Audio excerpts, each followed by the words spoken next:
Human beings are a curiously worshipful species, aren't we? And one of the most important religious and philosophical questions we've asked is what kind of God is most worthy of worship? This is not a trivial question, and yet I remain convinced that one cannot even begin to approach that question without first asking and answering a more fundamental question. Namely, why is it that God and a universe such as ours exist in the first place?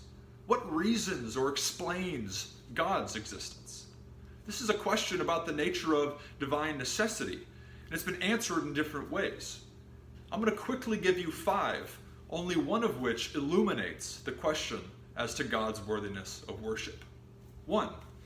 God's existence is ultimately reasonless and without explanation, a complete and ultimate brute fact. And yet, can you worship a brute fact? 2.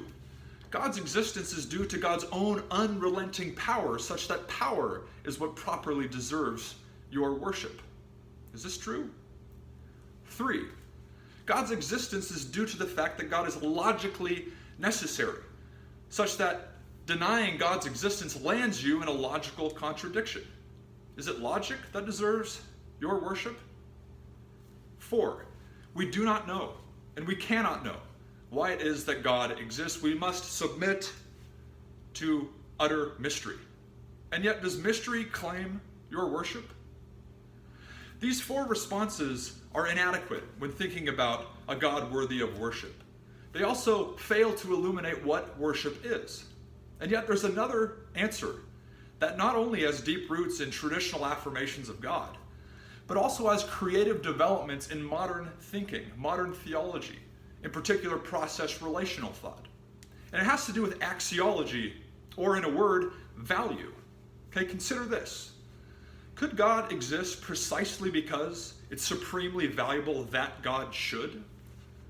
Could God exist because God ought to? Or could value be at the ontological foundations of divinity? I think it can. And I think this transforms our understanding of worship, human purpose, and the reason for anything at all. But let's see if you agree with me.